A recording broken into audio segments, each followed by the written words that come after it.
Kumusta?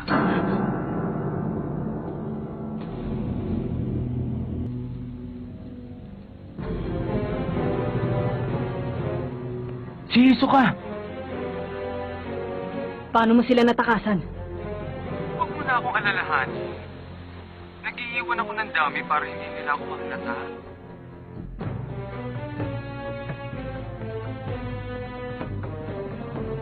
Ano kayang mangyayari sa akin pag umabot na sa 4 hanggang 5 oras?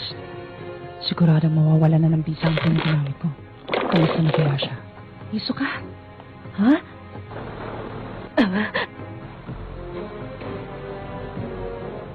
Magaling na naisip mong ideya sa paggamit ng airship. Kung sakali mang pumasok sa iyong isipan na lumipad at pumunta sa isang malayong lugar, sigurado magagawa mo agad. Ano bang plano mong gawin? Bakit nandito ka? Ano ginagawa mo dito? Hiso ka! Baka naman pwede mo akong pasakayin dito sa kabilang airship. Pag hindi ko pumayag sa gusto ko, tatapusin ko ang buhay nila Gon at Kilua. Ano, gusto mo ba yon? Tumigil ka! Pinibiro lang kita. Sayang naman ang kahusayan ng dalawang yan. Sinabi ko naman na sa'yo noon, hindi ba?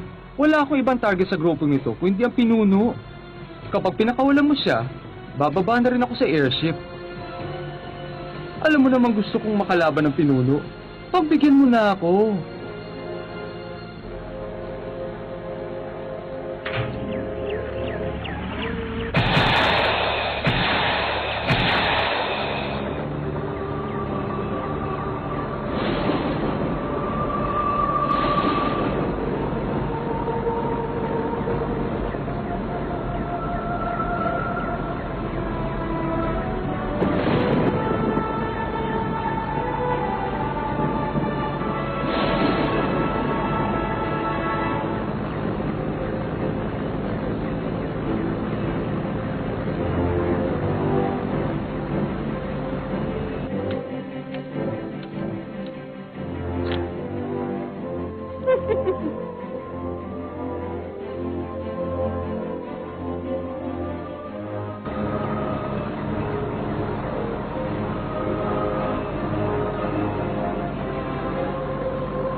Hello, Kurapka. Kilua, ilagay mo ang phone sa iyong dibdib.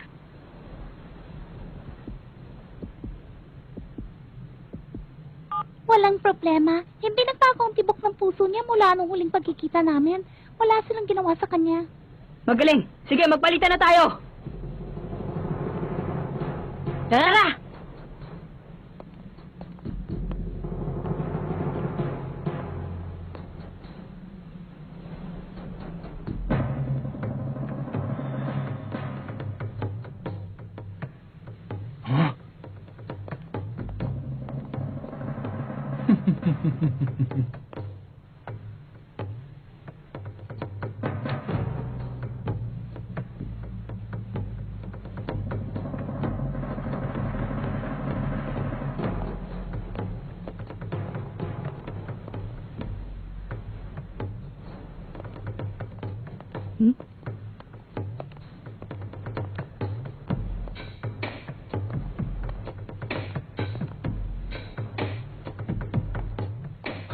Sandali! Kurapika! Teka lang! Ano ka ba? Huwag kang mag-alala. Ah? Gon! Ha? Kilua!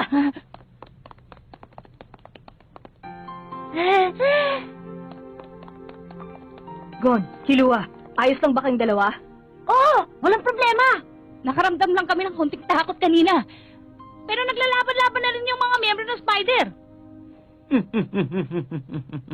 Maligayang pagbabalik.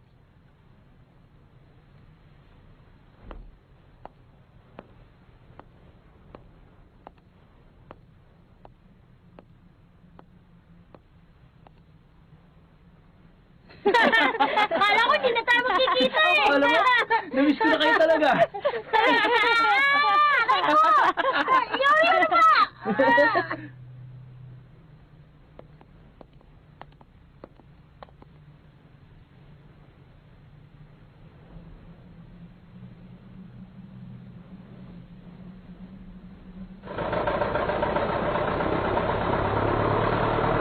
Ang makipag-usap sa kahit na sinong miyembro ng Ryodan ay pagpapatiwakas. Hindi niya na magagawang gumamit ng Nen. Tiisin mo ang pagkawala ng iyong kapangyarihan. Mamuhay kang parang isang normal na nilalang.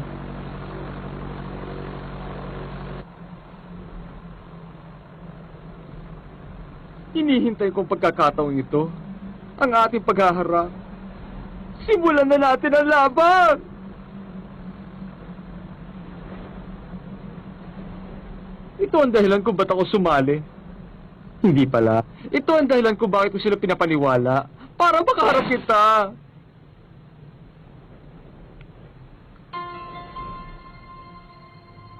Sa palagay ko, hindi ko nakakailanganin tumula ngayon.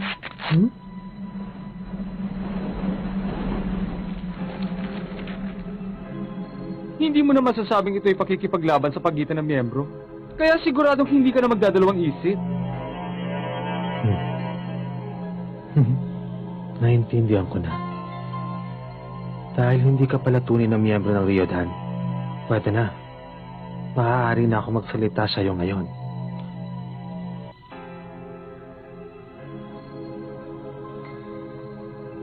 Ang masasabi ko ay hindi na ako karapat-dapat na makalaban ni naman. Hindi ito ang tamang oras para makipaglokohan. O baka naman, nililibang mo lang ako. At naghihintay ka ng pagkakataon para manakaw ang kapangyarihan ng aking nen. Ang nen ng ibang tao ay madali mo mananakaw. At madali mo rin magagamit ang abilidad nito anong oras mo man gustuhin. Kung mahusay kang hunter, espesyal ka sa ibang tao, hindi ba? Ano ba? Kung pwede lang, wag mo na akong pinag-aalala masyado.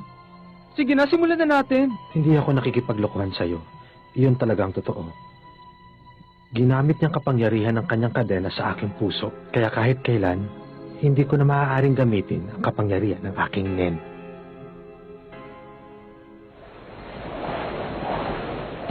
Wala akong balak na sumakay sa mga walang kwenta mong patawa, Pinuno.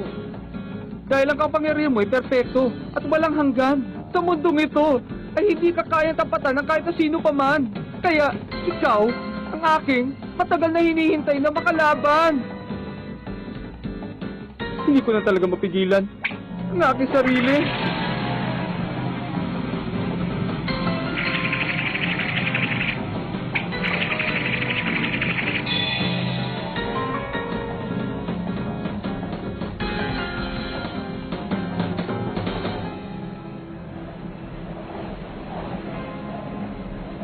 Nasayang lang ang panahon ko sa paghihintay sa araw na ito.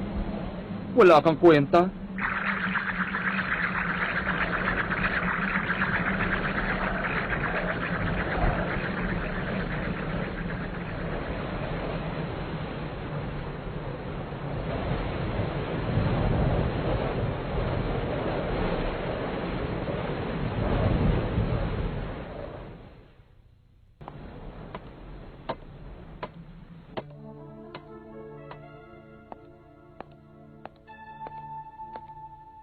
Sabi ni Kuroro, umalis na daw tayo sa lugar na to. Sige.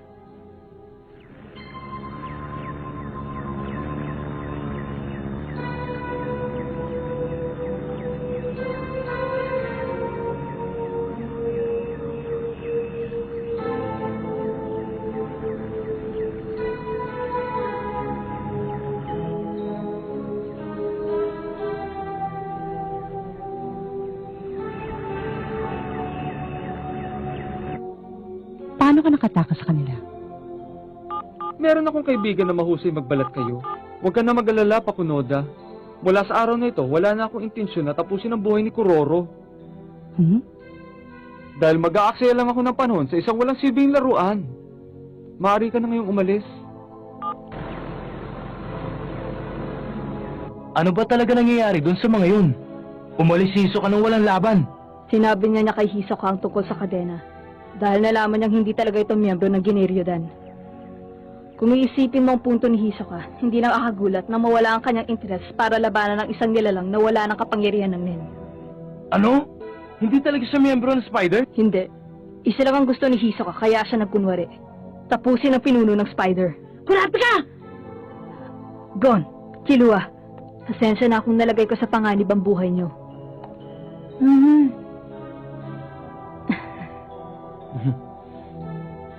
Nagamit mo ba yung kadena sa kanilang pinuno? Oo, pero ito na siguro ang... Ito na ang katapusan ng storya ng Spider! Ano? Siguro nga, hindi na maaaring kusapin ng pinuno ang kanyang mga kasamahan. Hindi na rin niya magagamit ang kapangyarihan ng kanyang nen. Para mo nang pinagutan ng ulo ang Spider. Ah? Kahit pugutan ng ulo ang Spider, hindi sila mamamatay. Pero nakita natin lahat na tumupad sa pangako si Pakunoda. Kaya hindi na namin inisip ang tumakas sa kanya. Hindi! Ayoko na makipaglaban pa si Kurapika sa kahit na sino. Gon, Wala pang natatapos hanggang ngayon. Hanggat buhay pa ang Spider, hindi mawawala ang galit na nararamdaman ko. Nagawa ko na. Tapos na ang lahat. Kurapika!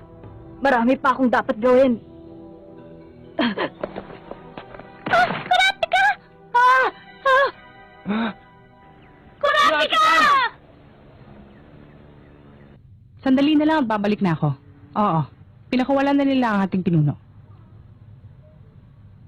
Ipapaliwanag ko na lang ang tungkol doon pagbalik ko dyan. Ikwento ko sa inyo kung anong nangyari, okay?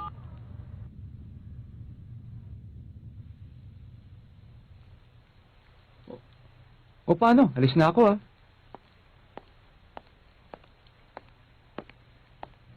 Siya nga pala. Aaminin ko na sa iyong katotohanan. Yung totoong hula sa akin, Yung totoong... pinakialaman ko kasi.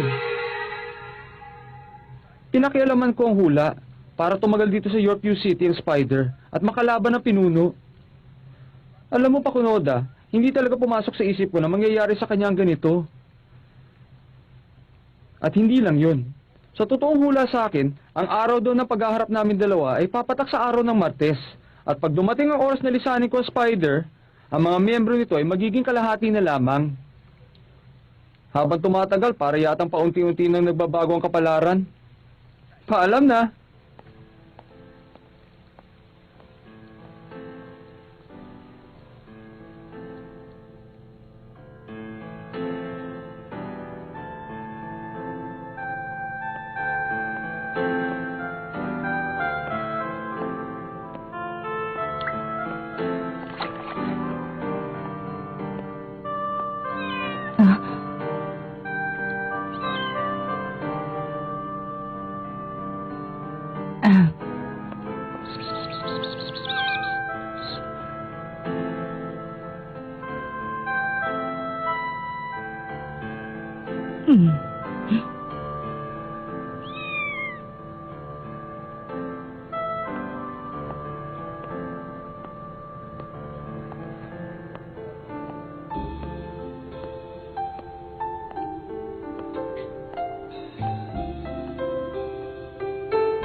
Paku,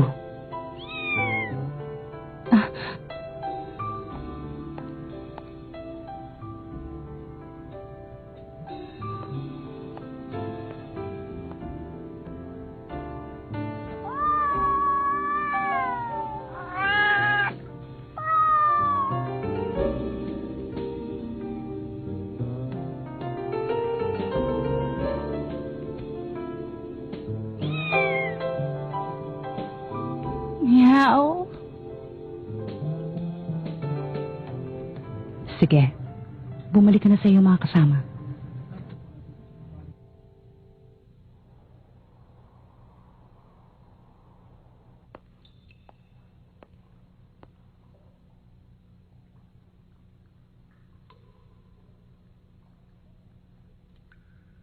Ano? Nasa lang pinuno? Pare. Hindi na siya maaaring bumalik dito. Ha? Huwag mo kami lokohin. Paliwanag mo kung bakit. Sige, Ihinda mo na ang sarili mo kapag nagkamali ka. 6 na bala ang pwede kong gamitin ng sabay-sabay. Pareho ng bilang ng spider nung una itong mabuo. Feitang, Finks, Machi, Nobunaga, Shalnak, Franklin. Pagkakatiwalaan niyo ba ako sa gagawin ko? Ang aking inaalala at ang aking nararamdaman. Hindi maaari. Tago! Sandali! Kontrolado ka nung mahilig sa kadena! Magtiwala ka, ang taong yan ay si Pakunoda.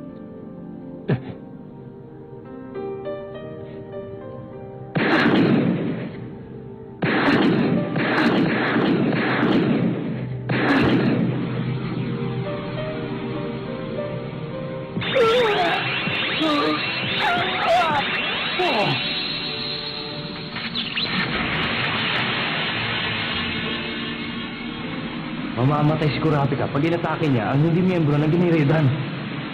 Ang sayo naman ngayon, Pakunoda.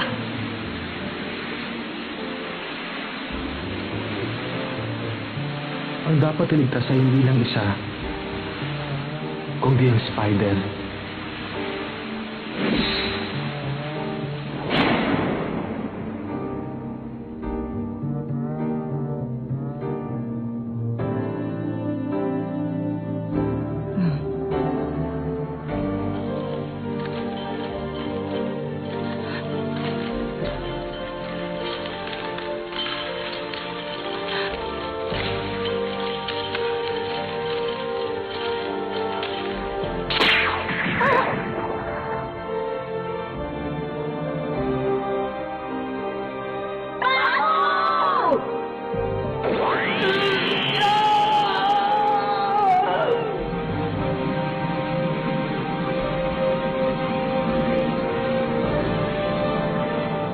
Tama ka. Magkakaibigan nga kami.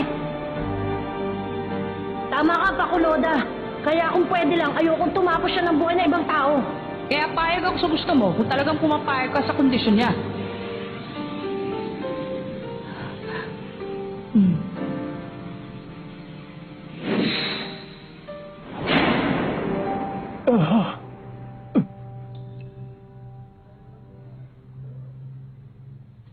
Wala na siya.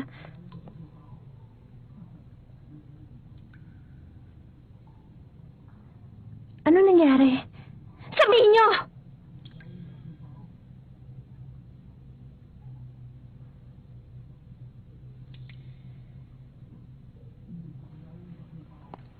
Ako nang magpapaliwanag.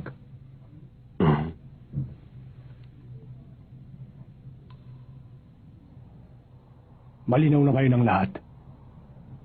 Ginawa ni Pakunoda.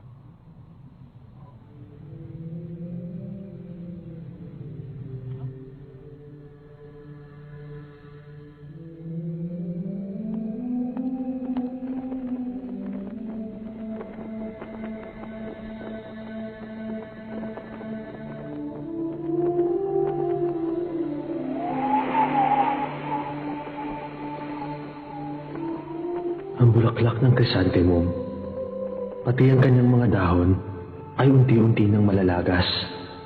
Kasama ang katawan ng mga pulang mata na may bahid ng dugo na nakahiga sa lupa. Mananatili sa itaas ang iyong posisyon, kaya lang ay magiging kalahati ang iyong mga paa at kamay.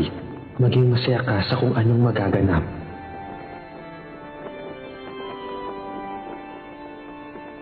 Mas maganda kung humanap ka ng mga bagong kaibigan